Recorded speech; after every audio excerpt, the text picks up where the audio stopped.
Woo, they don't call him the best in the world for nothing. Of course, you're being joined by the podcast champion. Oh, baby, tap that belt.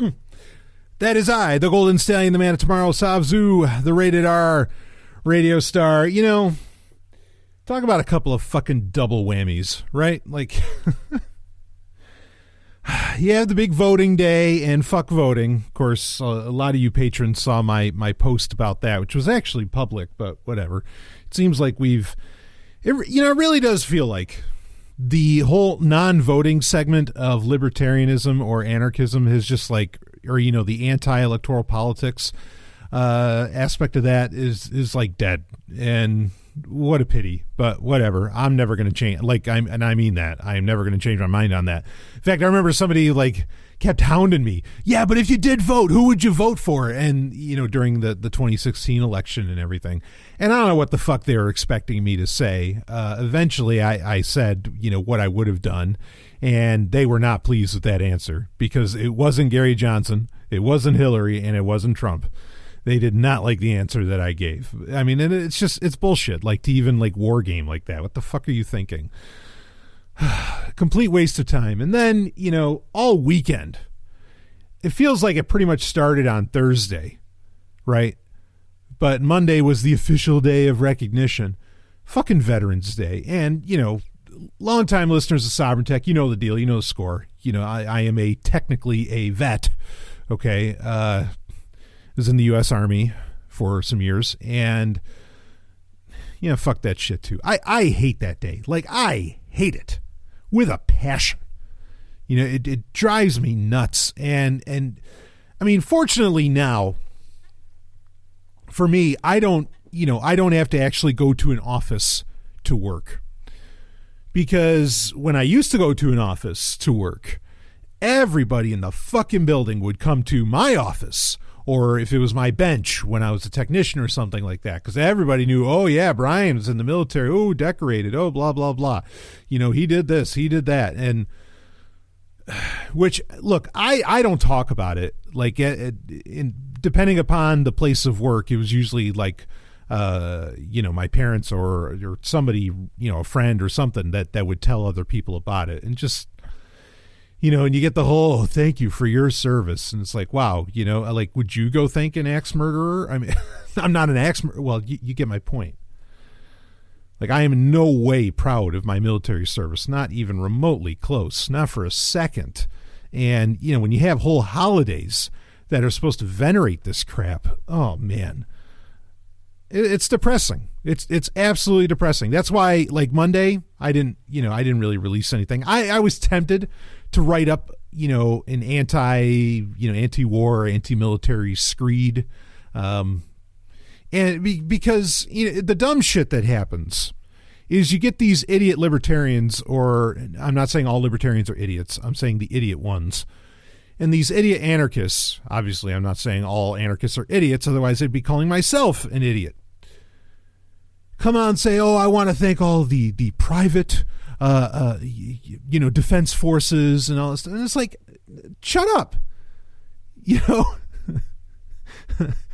the very concept of like these, you know, of enforcement via lethal force in any body that engages in that, like that very concept is a problem. Do you understand? I don't care if they have a badge granted by a government or a badge granted by a CEO. It's a problem. It's not something to be, I mean, you could say that we need it for now. You know, people can try and make that argument. All right. But don't tell me, like, don't bother venerating it. You know, I mean, Einstein had it right. Like, you know, if you're in any kind of military, I don't care if you're a fucking merc or whatever the fuck you are, you know, I mean, you're the lowest life on earth. And I've had plenty of people, there are service people in the military at present or recently at present that have emailed me. I talk about this all the time, 17 emails that I've gotten over the years of this show where they say, no, you know what?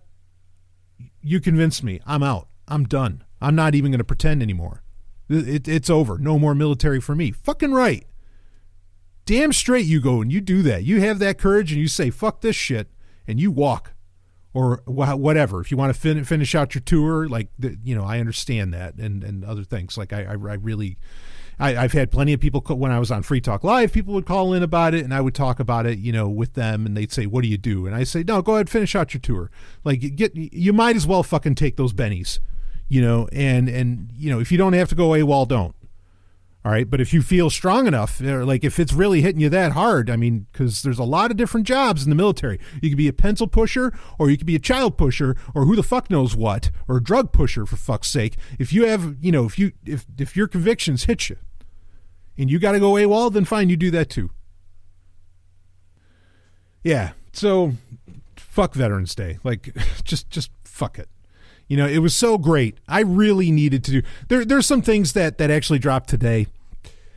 That might have. I did the Star Trek update yesterday, and there's some stuff that dropped today that would have been great to talk about on this month's Star Trek update, because right now December's Star Trek update looks really loaded. And you could say, what the fuck does this have to do with anything? Well, let me tell you what it has to do with things. Like, Star Trek is absolutely my comfort zone. And to be able to talk about that and dive deep on that and whatever the day after such a horseshit day like Veterans Day, good. Damn Skippy, I'll do that. I needed that. So anyway, let me mention a couple of those things. Boy, about that came up with Star Trek. That Star Trek versus Transformers comic book, fucking dynamite. And no, it's made by IDW, not Dynamite Comics, but fucking dynamite. This is one of the best Star Trek comic series I've read in a long time. It is so much fun. There's great Star Trek comic series out there, and they kind of hit harder the more you rewatch Discovery, because a lot of the comic series have been based on Star Trek Discovery. They've been tremendous.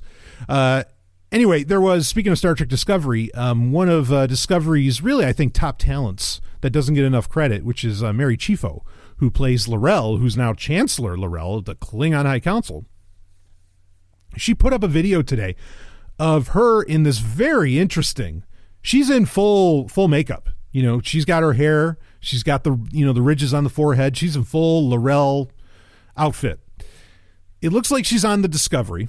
Might be the Enterprise, but I'm guessing she's on Discovery.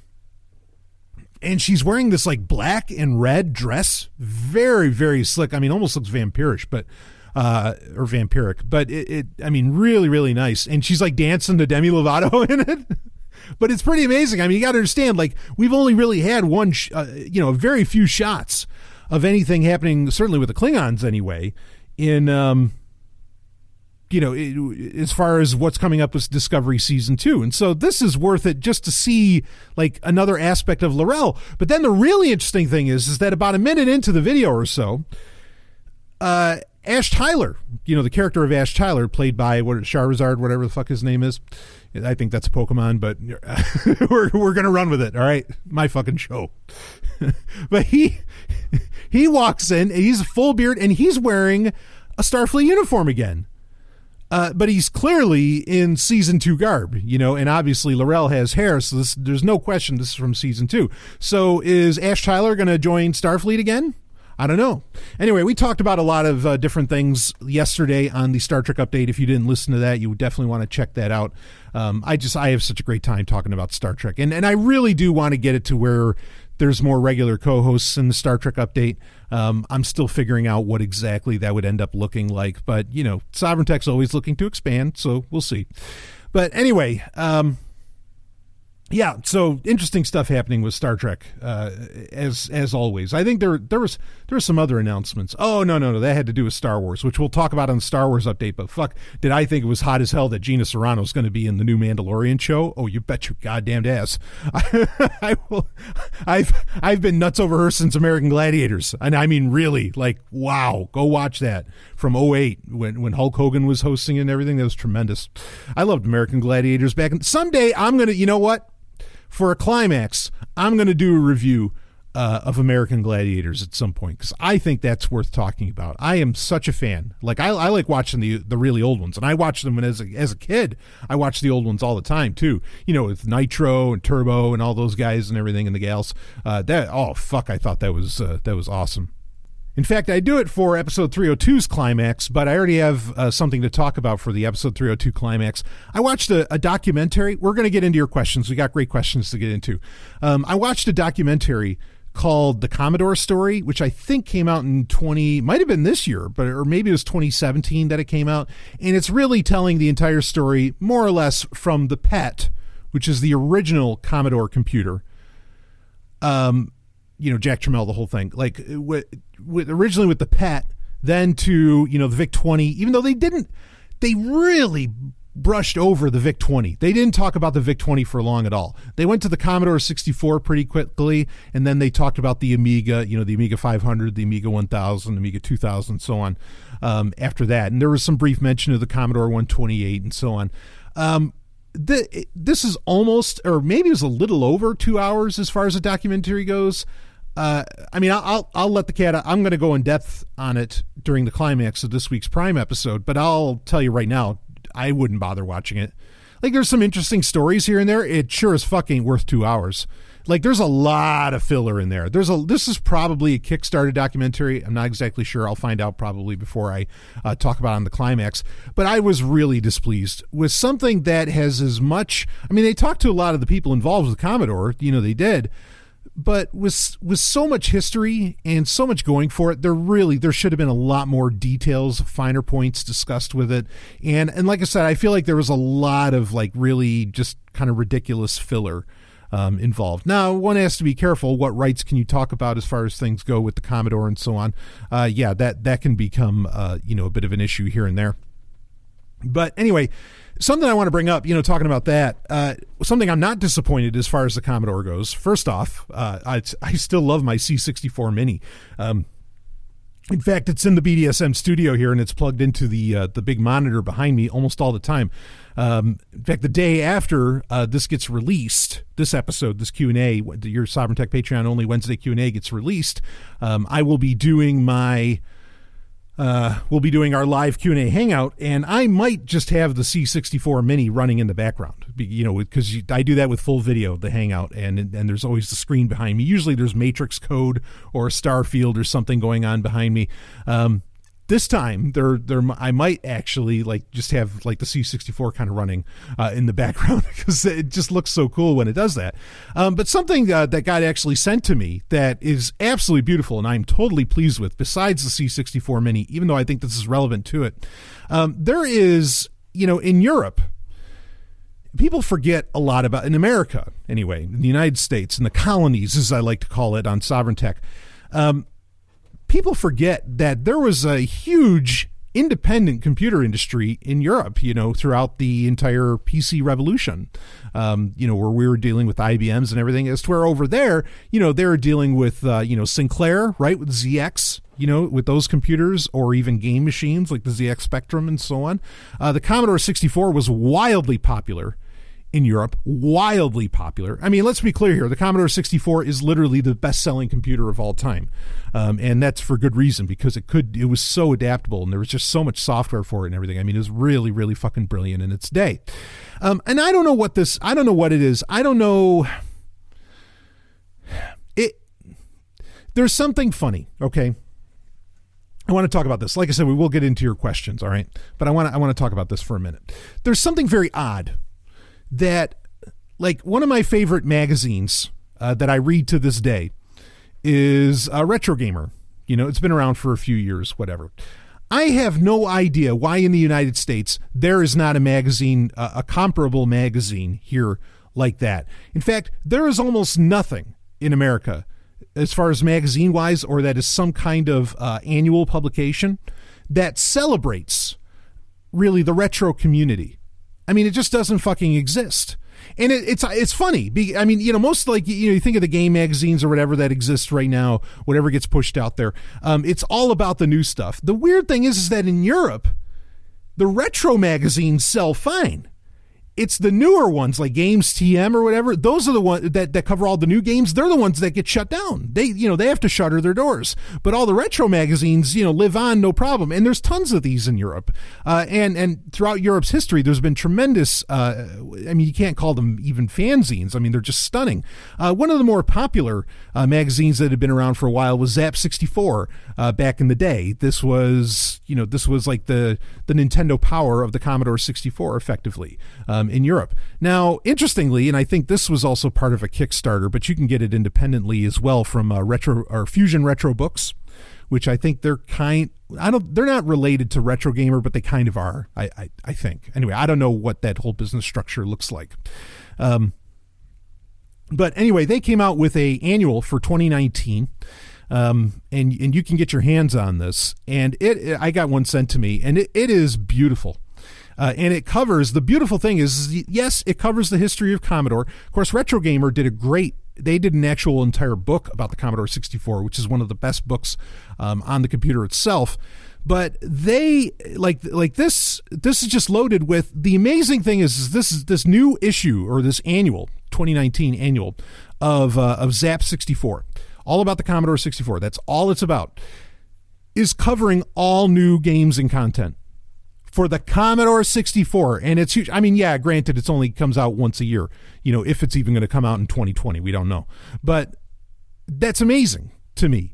And it's amazing that something like this can actually sell and do well somewhere in the world, particularly, Europe, which is still part of, that very odd notion known as Western civilization, which who the fuck knows what that even means. But anyway, I don't get it. I like, a part of me almost wonders. And I know I have British listeners, and and British patrons, if you want to try and, if you have some insight into your culture as to why this is such a thing, a part of me wonders is that I know a lot of media publication, television and otherwise, as far as I know, is very much funded by taxes. And I kind of wonder if, because it's guaranteed money, they feel a little more comfortable being risky, with what kind of bullshit they're going to publish. And they pretty much found out that, the retro community is where the money's at. And so they just, somehow they can do this. As to where in the United States, all media, and we kind of talked about this a little bit in episode 301 of Sovereign Tech Prime. Got to be careful about that because, this is episode 302 of Patreon, but 301 of Prime. I kind of talked about at the beginning, I don't think that there's an honest journalistic institution out there. It's literally all advertising. This cannot possibly be advertising. Like Retro Gamer and all that, you're talking about shit that's been around for 30, 40 years. You're lucky if you can buy some of the games that are even fucking being talked about. It's not advertising. And that's why I love it, because it feels so honest. I mean, yeah, there's magazine ads in it and everything. Sure. I mean, that's nature of the business, I suppose. But the content itself, none of it feels like an advertisement, because why would you advertise this? You can't sell it.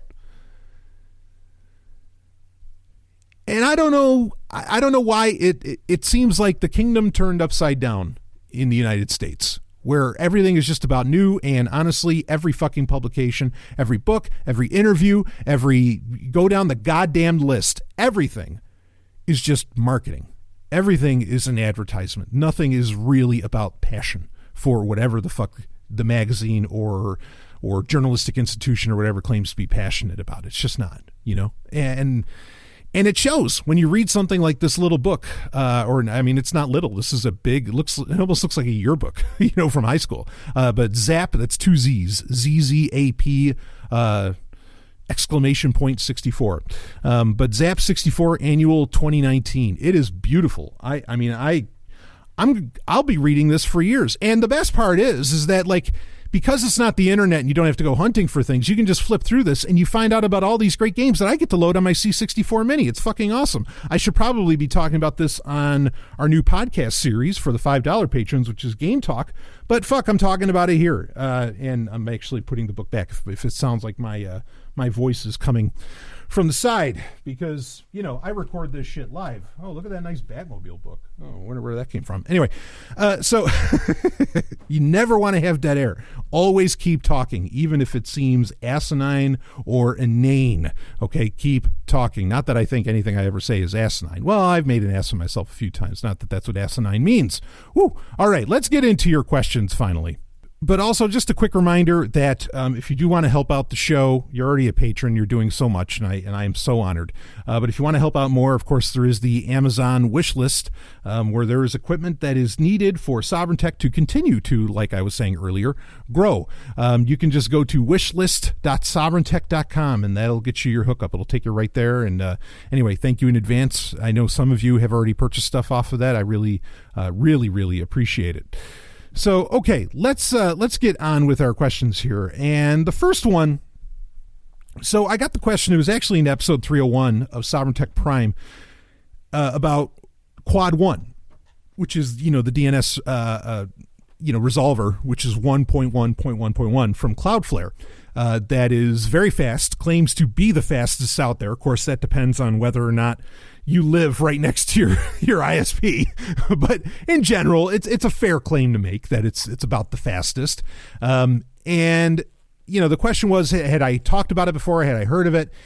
And I said, as I said in episode 301, I was like, yeah, no, I have heard of it. And I've talked about it before. I think the reason that it got asked about me is that, I find out the day after I record that there is a Cloudflare 1.1 or Quad 1. I'm going to call it Quad 1. There's a Cloudflare Quad 1 mobile app for iOS and Android now that will effectively route your, not effectively, it does. It routes your internet, your data traffic on your phone, on your mobile device, I should say, because this could work for iPads, on your mobile device, through Cloudflare's DNS resolver, through Quad 1.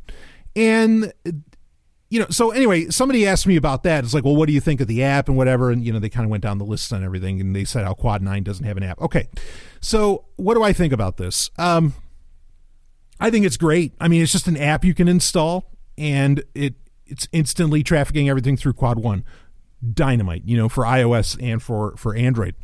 I do have some problems with it, though. I think it's great in the abstract, but there are some issues. One is that it uses, it doesn't exactly use a VPN, and it's not a VPN, but it uses the connection, it uses the capabilities of iOS and of Android to allow for, alternative connections like a VPN.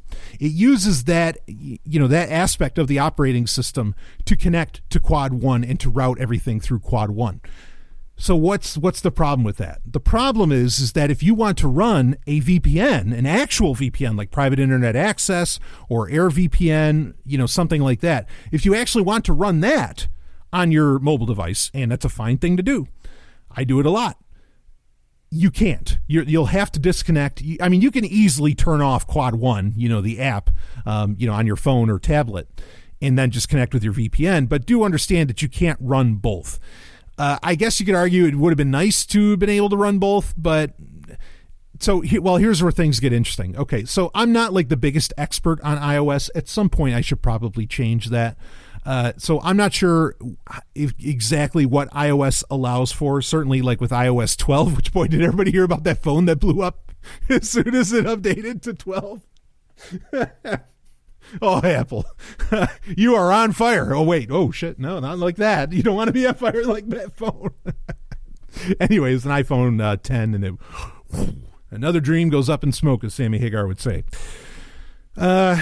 So anyway, I'm not exactly sure how this works in the latest versions of iOS, but in the latest version of Android, that being Android Pie, Android 9, which I happen to have running beautifully on my Nokia 6.1,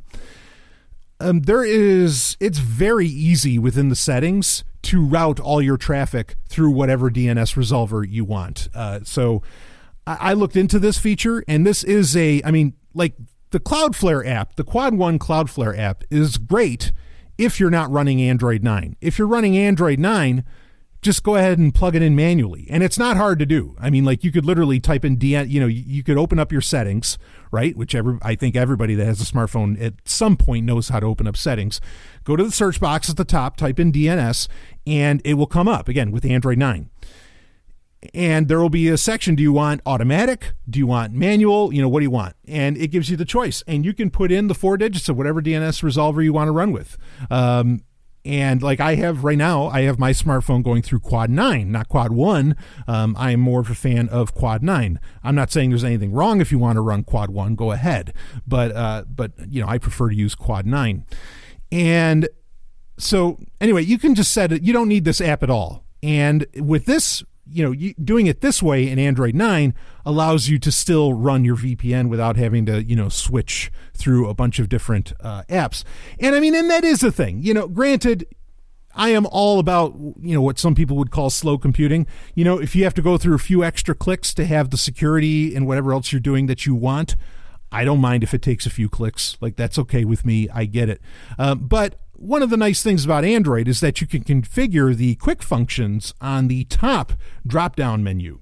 Okay, and one of those quick functions that I will, because you can adjust which ones appear, like do you have airplane mode there initially? What do you allow for? One of the quick functions that I always put there is for my VPN. So I can just very quickly, bring down just flick my thumb at the top and just hit the little, symbol for private internet access, and it instantly connects me to my VPN without having to open the app at all. And I have all my settings initially, all set up within the app when I first install it. So that's how I like to do things, and so I can understand where, you want to go through as few clicks as possible. So this is where it's handy to set up your DNS resolver, in the operating system itself and not rely upon an app that does it for you automatically. Now, like I said, like I've told you before, there's only 6-7 phones tops that actually have Android Pie, that actually have Android 9 running on them. I mean, very, very few. Okay. So, because of that, yes, having an app that does the business for you of connecting you to Quad 1 and securing, your web surfing. And yeah, I mean, just having that all set up instantaneously and it's like one press of a button. Great. I think that's wonderful because again, most people aren't running Android 9 where they can do that. But I would caution that I think it's important right now, my opinion as far as smartphones go. And I get asked this all the time. I think I've already covered it twice this year in 2018, so we're going to wait till 2019 to really talk about it again. But I think the most important thing with a smartphone is to make sure you have a smartphone that is getting the latest software updates or security patches, because now, like with Android, I mean, this is true for Apple or Android, whatever. Like Google now, Google now has it where, the security patches can be separate from the actual what the manufacturer updates are. Okay. So you can get the latest, various, like the October updates or the November updates or something. You can get those pretty much right away. I mean, as long your manufacturer still kind of has to put that out there. They're kind of in charge of the release, but at least it's not as complex as sending you an entirely new version of Android to give you the latest security patches. Okay, but I think right now, I mean, the smartphone is in many ways already a losing battle. And it's been a losing battle for a long time. Ever since I did the first Dark Android episode, it's been a losing battle. But if you have to have a smartphone, well, then for fuck's sake, make sure you're getting one. Again, be it iOS or Android, that is getting either the latest versions of iOS or the latest versions of Android. And the security updates are great and the security patches are great, but we're finding out more and more, oh shit, like there are exploits that affect and that are pretty critical that affect every Android phone except for phones running Android 9. But like I said, there's only 6 or 7 of those, if that. So if you're in the market for a new phone or whatever, like the single most important thing you can do, either get a phone that can run Lineage OS very well and gets updated often by the Lineage community. That's a fine thing to do. Or you just fucking make sure that it's an Android phone or, again, an Apple phone that is still able to get the absolute latest updates. And it's still true for iOS, even if it does make your phone explode. Believe me, I know it happened with Samsung. We all know that story. Okay, but I'm happy to make fun of any tech giant at any given moment, no matter who it is. I don't play favorites here. So so get, if you're looking for a new phone, get a phone that gets regular updates and gets the latest versions of Android. That is so important right now. And maybe the most important thing when it comes to a phone today. Maybe you have questions about that. Feel free to ask me. If you think somehow I'm saying something in contradiction, I am happy to explain myself, if you feel so. But yeah, so the Cloudflare app, it's great. But if you have Android 9, don't bother. Just set it up manually. And if you want to go with Quad 1, go with Quad 1, or you can set up Quad 9 and, rock and roll. So, okay, let's get on to another question here. This question is actually from Jim Jesus, of course, of the Lulberts. He says, I have 3 questions regarding Discord. Now, funny thing is, he actually only has 2. Only 2 questions, but don't tell him. He says, why haven't you considered Discord as a way for you to reach out to non-patrons and Sexy Post? Sexy Post referencing, like, I like to share sexy art and, everything else. Could you check and that's question 1. The second one is, could you check the officially unofficial Sovereign Tech Discord for questions since Patreon sucks on mobile? Yeah, I've kind of noticed that Patreon does sort of suck on mobile. It's getting a little bit better, especially for creators. Like now I can actually do posts with the mobile app, which, believe it or not, I was not able to do before. That's kind of nice. But I do notice that, like, if I'm listening to an episode on Patreon through the Patreon app, sometimes the Patreon app will just like stop. It'll disappear, from memory. It's the weirdest fucking thing in the world. So, and it is a pain to reply and everything on, like, within the sound. They don't have the social aspects of it really optimized well on mobile. I have to agree with you about that completely.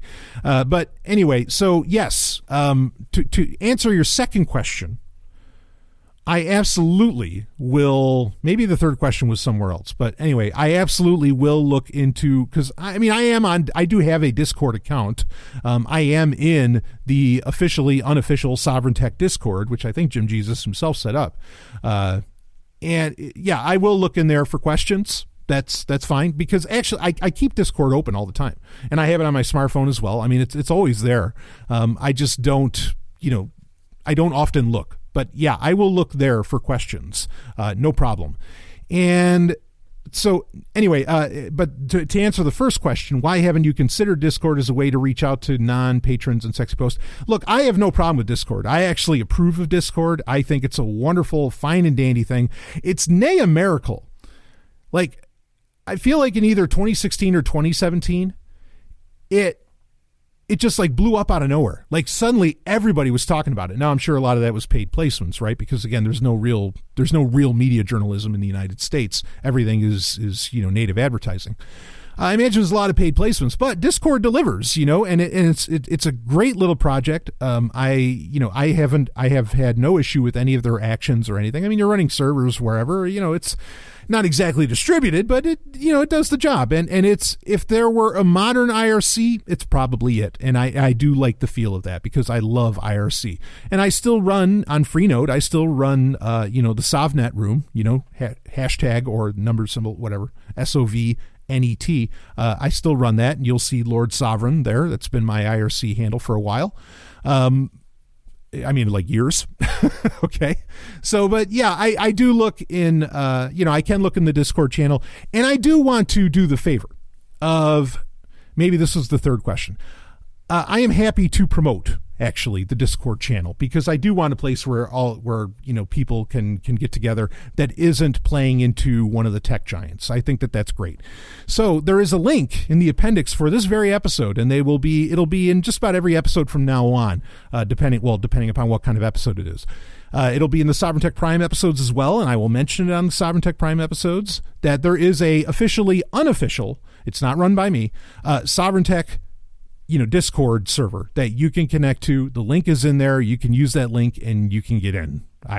Yes, Again, I don't really run it, but I found the link, and I'm sharing it with you if you want to be a part of it, and I will look there for questions. And I do see some activity in there. I see activity in there, and I think that's great. I'm glad you guys, gals, and Z's are connecting. That's dynamite to me. And this is Discord is, again, like it sits well with me. Now I guess I didn't answer the first question. So why don't I actually post in there? Just in general, I'm just not feeling like interacting with social media in general. I'll call it straight right now. I'm going, like, right now I'm actually going through quite a bit. I'm not going to spend much more time on that, but bottom line being is I don't even really have the time, to like really engage on social media. Like I think we talked about this last week. I don't even post on Instagram anymore, and that was a personal channel, and I don't post on that, or a personal account. I don't really interact much with anyone through any of those venues. I mean, I have Signal, I have Telegram, and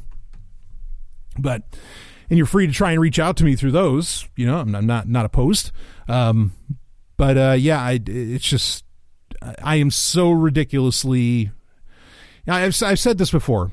It's almost insulting to say that you're busy, just for a person to say that they're busy, because it's inferring that the other person is not, and that somehow, like, they aren't as worthy of your time or something like that. And that is absolutely not the truth. Like, the Sovereign Tech patrons are worth many, many, many, many, many, many, many, many, whatever unit of measure you like of my time. Okay? You absolutely are. And so I don't want to say that I'm busy, but it's the only term I have right now. I am just ridiculously fucking busy. It's and just trying to make certain things happen, and that's where I'm at. So that's the only reason I don't really use Discord. If in the future, things settle better as far as what's going on for me, then I might engage on some social platform of some kind, and Discord would be a fine one to do. And perhaps I will. So we'll see. But anyway, that's what you got. And but I will gladly promote, and I will look there. I will keep an eye on it to look for questions and whatever, because you're totally right. Patreon, like, I'm glad the social aspects are there, but they do feel still like a bit of an afterthought, even though it is great that they're there. Just quick on the Patreon thing. And like I said, there, now there's the $5 tier, and you get specific episodes that you only get within the $5 tier of Patreon. The RSS feed system that Patreon has running is, I just want to talk to someone there and say, okay, like, how are you pulling this off? because they don't change the feed, right? Like, as far as I know, they don't change the RSS feed necessarily that gets sent to you, unless they do. Like, when you become a $5, when you become a dilettante with the Triple Black Arts and the reward tier of $5, and you get these new episodes, like, somehow they just know to push it through. I mean, I know how they know, because it's attached to an account, but, like, somehow they have that one feed, like, alter to what gets shifted through. I mean, it's brilliant. I can imagine how it's done, but I'd like to hear from them how it's actually done. Again, believe me, I really fucking wish someone in the cryptocurrency space, and look, I don't have the time to build it. I don't. But I really do wish someone who, and there's lots of people I know who are in the space who have tons of fucking time, okay? Like, I'd love it if they would build something that gives you the functionality of Patreon, but is based around cryptocurrency. I would be your first signer, and I would jump on it, and I would, hell, if you wanted, I'd even make it exclusive there if you really wanted, but you got to build it. So, and it has to have all those features. Not the Snapchat-like features. Fuck those. I don't give a shit about that. But, like, the RSS feed and everything like that, and some of the social features, you got to have that. And the private messenger, it's too good. So, all right. Anyway, hope I answered that, but do look in the show notes for the link to join the officially unofficial Sovereign Tech Discord server, and it'll be in show notes for just about every episode from now on, Prime and Patreon. And thank you so much for setting that up. Like, I really do appreciate that. But all right, so let's get on to, I guess, our last question, and then we do have our. We got a hell of an album of the week that you won't see coming. I mean, you just won't. So, okay, here it is. Hi, Brian. I'm in need of your, this is our last question. Hi, Brian. I'm in need of your history/theology expertise. Thank you. This is my favorite thing to talk about. Just about. Next to sex. I'm writing a play. Ooh, bravo. And the first half is a dream that takes place in 1600s New England. Oh, what a place. Two women are discussing the role/treatment of women in that society, and I wanted one of the women to compare Lilith and Eve. Would a Puritan New England woman have ever heard of Lilith? Looking at the Lilith Wikipedia article, it looks like probably not. If one of the women had heard of Lilith, where would she have heard of her? What texts would she need to have or have read? Thanks. You can answer this in the Q&A and etc. Anyway, so okay. I love this question. Like, brilliant fucking question. So for those that don't know, Lilith, I think we talked about this in last week's Q&A a little bit, which is maybe where the question came from. And just a dynamite patron. Thank you so much for how long you've been supporting the show.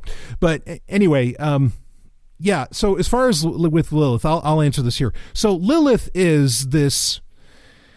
how to explain Lilith? Lilith is claimed, or will later be claimed, okay, to be the first wife of Adam. Eve would not actually be the first wife. Now, if you listen to User Podcast episode 1 in the beginning, I talk about how in Genesis chapter 1 and Genesis chapter 2, Genesis chapter 1 has a different creation story than Genesis chapter 2 does. And yes, it does. Okay. Now, some people, one of the claims is that the man and woman created in chapter 1, which is very skimp on details compared to chapter 2, on details of what's happening on earth. It has plenty of details about God, almost like it's talking about a different one. But regardless, that in chapter 1, they're actually talking about Lilith. So, okay, now that's supposition. That's you don't know that because it's not making the claim there. The word Lilith in the Bible, in Torah, and it's not in the New Testament at all, so we don't need to talk about that. Okay, only occurs once, just once, in the book of Isaiah. In fact, it's chapter 34, verse 14, I think. And it's going down this list of animals. There's like six or seven, I don't know, something like maybe 8 animals that are being described as effectively unclean or something to worry about.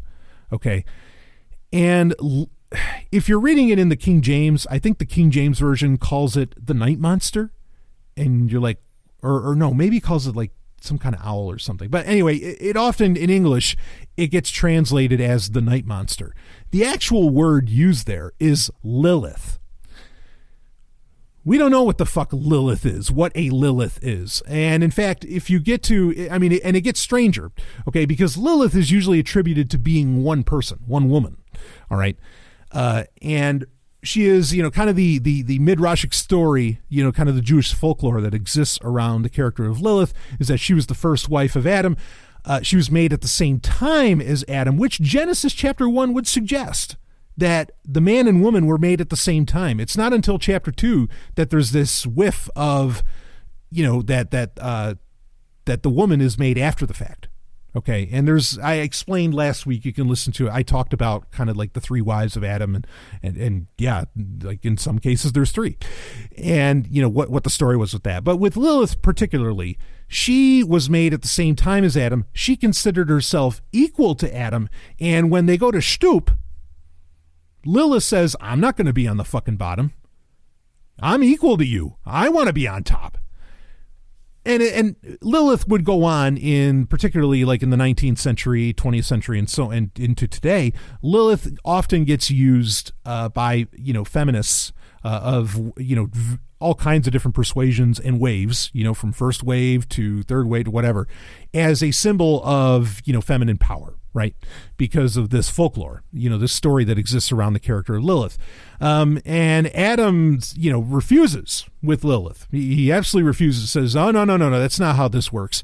And Lilith says the unspeakable name of God, okay, which you assume is the Tetragrammaton, maybe is the 120 character name of God. I mean, but anyway, the assumption is that's the Tetragrammaton that she ends up saying, YHWH. And which nobody knows how to pronounce. Nobody. But Lilith knew, I guess, because when she does it, crazy shit happens. And she effectively transforms into this like night demon at this point. Okay. and is someone who, historically, the story goes, is that she terrorizes, she gives people lustful dreams, sex dreams and everything. Like if you have a wet dream, that's because of Lilith and so on. And she is also claimed to be kind of the start of a lot of vampiric lore. Also, the claim is that she's coming after your children and so on. And in fact, this is where, like in Kabbalah, where they wear the red string around their wrist, that is part of a... it's an offshoot from an amulet of effectively, warding off Lilith. This is the whole concept around that. Okay, now, again, you only have it in Isaiah where it says Lilith, but then you have, Midrash, you have folklore later that expounds upon the story of what the hell is that, because that's the whole point of a lot of Midrash is, okay, we need to make sense of something that doesn't make sense within Torah. Right? Like, you have, all right, there's Nephilim in Genesis chapter 6, verse 4, but then there's also Nephilim in the later books of Moses. How is this possible if the only people that existed on the earth were, Noah and his sons and wives? So Midrash would say, actually, there was a Nephilim, there was a giant, a king that held onto the side of the ark for 40 days and 40 nights, effectively. And that's how there are still giants after, after the flood. That's how you explain that. And that's what Midrash generally does, okay? So Midrash was trying to explain, hey, what's this Lilith?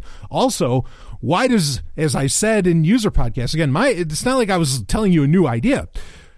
Here you have the rabbis saying, wait, why does Genesis chapter 1 or in their case Bereshit, why does that read so fucking weird and so different from what happens in chapter 2? Well, their claim is because they are two different stories, which is what I was saying. And so that, they say in chapter 1 Lilith was created, in chapter 2 Eve was created.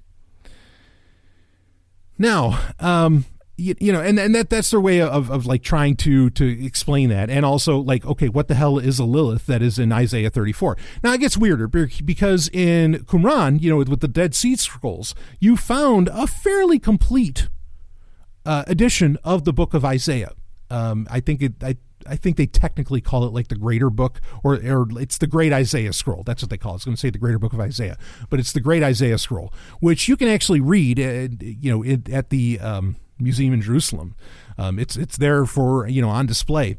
And in that version's, chapter 34, verse 14, the word isn't Lilith, it's actually Liliot. It's a plural form of Lilith. So that raises a big problem, right? Because here we have a very ancient version of, a part of Torah. Certainly far more ancient than, like the Masoretic text or whatever, that ends up getting used. Well, no, the Masoretic text would be biblical Hebraica is what ends up getting used for Torah. Sorry, the Masoretic text, that's through the New Testament. Don't mind me. It's late at night. So... So, all right. So, this is a very ancient version of the book and a legit one. Like, it's not unfair. Yes, it was something that was supposedly, hidden by the Essenes, which was a separate Jewish religious sect at the time from the Sadducees and the Pharisees. So you had three at the time, at least three at the time. Kyrites probably didn't exist yet at that point. And there were others. I mean, there were definitely others. But you had the Essenes, the Pharisees, and the Sadducees. And, they were kind of the big three of their day. At the time, they would have been the big three Abrahamic religions, right? Because there was no Christianity yet, and there certainly wasn't Islam. Well, that depends on who you ask, because, Islam would say it's always been there. But... But anyway, you get my point. So the Essenes, one could make the argument, well, the Essenes like translated it differently, and they're a different, religious sect within Judaism, so you can't exactly trust that. But that is interesting that, they put down, in their version of Isaiah, it's actually a plural term. And this is something that happens a lot actually throughout that great scroll of Isaiah and throughout actually just the standard Hebraica version of Isaiah is that there's points where terms used for God are plural, which a lot of Christians want to point out and say, see, that means the Trinity is a real deal. I would argue not, but that's another story for another time. We're here to talk about Lilith. Okay. So anyway, now certainly, women in New England in the 1600s, in the 17th century would know nothing of the Dead Sea Scrolls. So that's inconsequential. Like if they're going to hear about Lilith, they're going to hear probably about the singular form of Lilith. Now, Lilith is well written about at this time. Okay, the Book of Zohar, a lot of Kabbalistic texts exists and are being translated into other European languages at this time, at this point. And if I were to speculate, okay, where exactly women in New England would have heard about Lilith, I mean, like, it's tough to talk about something as fact, but I would say they'd have to learn about it from the Dutch. Okay, at the time, especially in the 17th century, the Dutch Republic is white hot, right? I mean, you have the Dutch East India Company and so on, and they absolutely do come in. When did they first? Like, it was up by Albany. I can't think of the name of it right now that they used to call it, but it was up by Albany where it was very early on in the 17th century, like, 1610, 1615, something like that, where they put the Dutch put their first settlement. And of course they would go on to, New York City was originally what? New Amsterdam, right? Okay. So the Dutch are definitely a force in New England in the 17th century. Now, the Dutch are not only that, but around the world, they are a force. They are the high class, okay? They are the learned. They are the scholars. And just about every scientist, and you read about like the Huygens family, like Christian Huygens, Constantine Huygens, and so on, of the time and everything, where you're just getting so many intellectuals and so much collection of knowledge from around the world coming to the Dutch Republic, partly because of the Dutch East India Company and, the wealth that allowed for the Dutch Republic. This is a real fucking golden age, okay, for the Dutch.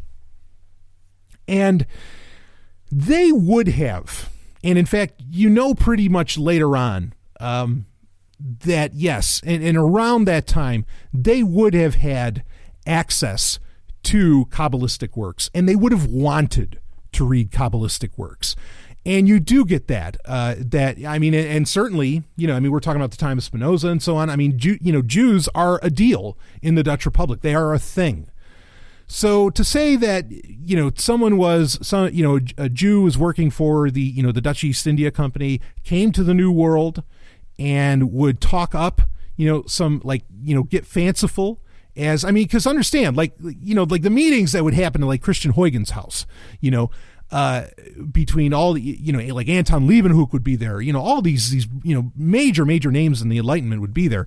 They were totally reading up on all of this stuff. In fact, many of them might be Rosicrucians, and that'd be a fun direction to go as well, is that the Rosicrucians certainly would have known, and there's definitely evidence for that they had, they were dealing in Kabbalah. And so they would have had knowledge of Lilith. And so effectively, if some Rosicrucians or people who are interested in Rosicrucianism, which the people of the Dutch Republic would have been, came to New England, came to the New World, to the Americas in the 17th century, in the 1600s, okay, they would have some knowledge of Lilith. And because they were a people, the Dutch at the time, that were really, very metropolitan, and I think one could use the term progressive if you want. I think they would have been pushing for perhaps some degree of feminism of a type, and Lilith could have come into the conversation in that way. That's some assuming going on there, but I don't think it's a far logical leap to get into. Is that, I would attach it somehow to Rosicrucianism, or if you wanted to go with Freemasonry, which lodges would have been a thing at that point, okay, you could go with some kind of Freemasonry that is, Freemasonry borrowed a lot from Rosicrucianism, that's for sure. If you wanted to talk about, the Rosy Cross, within Rosicrucianism, that symbol itself, because that symbol is considered by, later Kabbalistic works to be representative of various, Sephiroth, and Lilith is a part of those Sephiroth.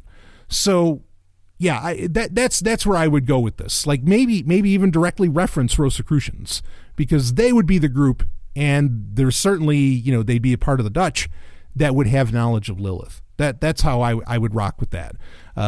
Freemasonry would be a bit of a problem if you went that, because Freemasonry historically did not allow women. So why a woman would know about it, either her husband is talking about shit that he shouldn't be talking about outside of the lodge or what. I think Rosicrucianism would be the interesting, angle to go with that. That's my opinion. What a great question. I love that. Folks, look, I consider myself absolutely to be a creative. And I am more than happy to help support other creatives, especially with this kind of stuff, bring out that wild shit. So anyway, I hope that kind of works. If you have other questions, you feel free to PM me, the person that asked this question in the first place. You feel free to PM me, and, we could figure it out a little bit deeper. But I think that was a fun thing to discuss, how people would know about Lilith. I mean, the occult history of America is, not well documented, but fairly well documented. I really think that there are very occult groups that were digging in their claws into the Americas since it was founded. Literally since the founding, since the discovery, I should say. And when was the actual discovery? Since it was discovered by white folk. All right. I think you had occult groups really digging their claws into and trying to lay claim to a lot of things. And in so laying claim to it, trying to bring some of their occult prophecies or ideas to a broader fruition. I mean, I really, really feel that way. So, and I think that there's plenty of evidence for that. Like too much, it's not always the best documented, and there's times where it kind of disappears. If the story were in the 18th century, you have the wildly, the Bavarian Illuminati scare in New England of 1798 is as real as it fucking gets. That was crazy. But, again, you'd have to be in the later 18th century, to allow for that. That would be an easy one to run with, because Lilith would be a part of that. Absolutely. So anyway, I hope that answers it. If not, ask me more and we can talk more about it privately. But there's some interesting history there to get into. People might not have known about the history of Lilith. I think I covered that. I tried to give something for everybody to really understand here. But bottom line being, you patrons, you control what gets the content of this show, especially of the Q&A. So if it's something that's very specific to you, well, I'm going to answer something that's specific to you. So anyway, great conversation. I really enjoyed that. And there's a lot more that could be said about Lilith, but this isn't a whole episode about Lilith. Maybe that's something for the user podcast if people are actually interested in that. So, all right, let's get into our album of the week, and then we'll wrap this baby up. And our album of the week, this is actually from 2017, but I found out about this band when I was looking into all the releases that came out on that infamous day that I've mentioned so many times now, October 19th, 2018, when there seemed to be a million fucking releases. And boy, there's even more. I'm discovering more as time goes on. Wicked Widow came out with a new album. Holy shit. there's just tons. So anyway, this is a band called now on the albums themselves, it just says Phantom 5 or Phantom V, but it's 5. On Amazon, they list it as The Phantom 5. So whatever they decide to call themselves, I find it getting called both ways. But anyway, Phantom 5, that's what I called them. That's what I tagged them in on my MP3s. They've had 2 albums. One came out actually October 13th, but not 2018, 2017. And then they had a previous one, I think, that came out in September of 2016, which was just a self-titled album. But this 2017 album, like I said, I discovered it as I was looking through all this other, recent music that had come out, and I'd found this band. One of the nice things, I think I was going to talk about this on my You Need Metal supplemental that came out a couple of weeks ago, where I covered a ton of those albums that did come out. I don't think I got into it. One of the best ways to discover new music, don't count on Spotify. Don't count on Google Play Music or anything like that. The only thing you can count on, for whatever reason, if you type in an album of some kind in Amazon and then scroll down to, their suggestions or customers who bought this also bought this, and that's the best one. Because it's not the music industry, right? It's not the music industry telling you what to buy, because that's what all the other apps do. That's what Spotify does. That's what Google Play Music does, and so on. They're just pushing whatever the latest Drake album or whatever other horse shit is out there, okay?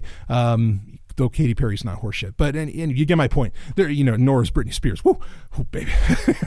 Anyway, they're pushing all that on Amazon. It literally just shows you customers who bought this also bought. And so when you find like a really rare rock album, you're going to find what other fans like you that bought that album are also buying, and that's where you find the gems, the jewels of, especially within metal and hard rock and so on as far as music goes.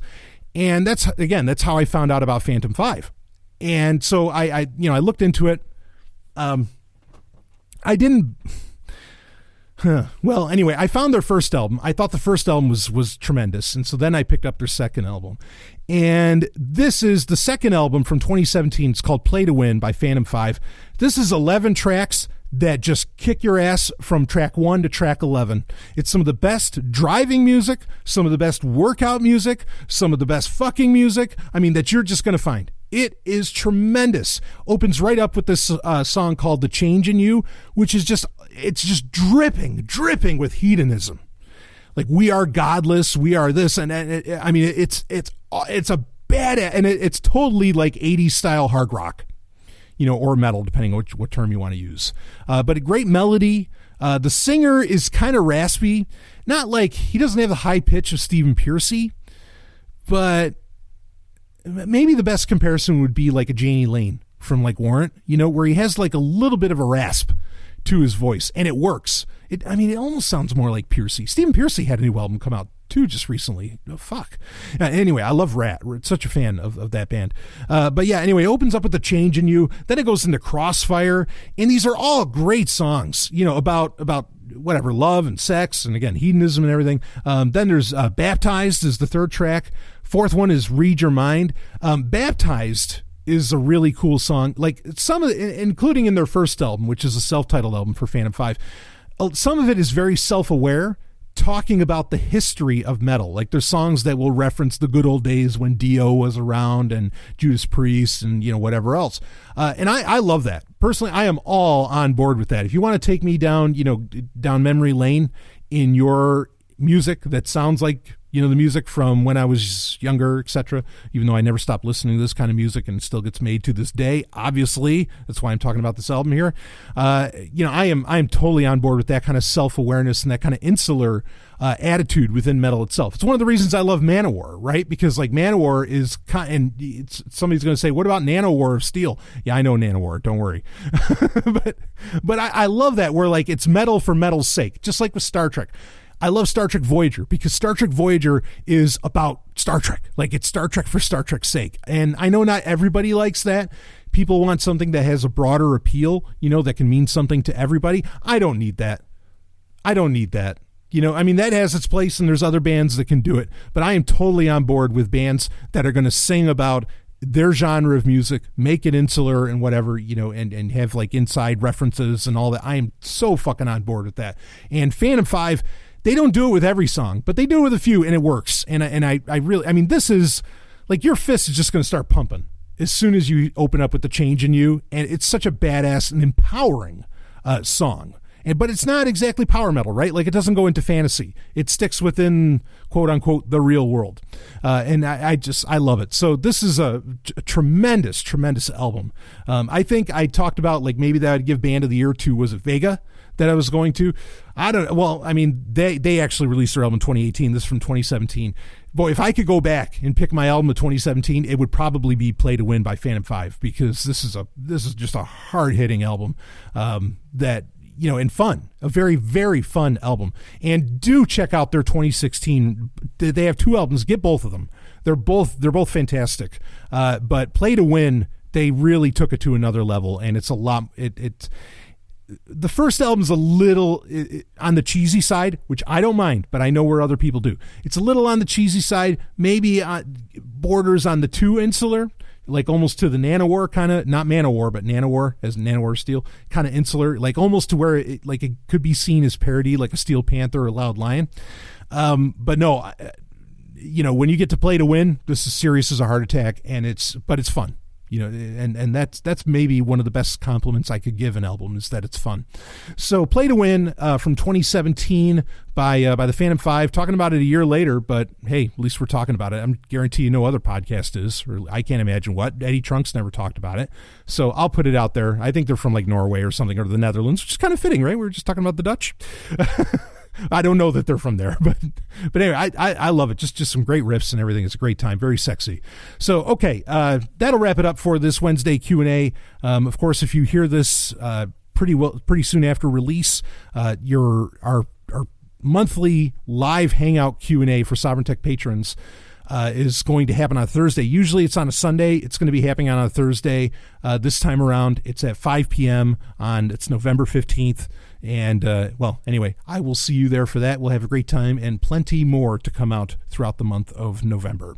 So, that's it for me. I will see all of you on the other side.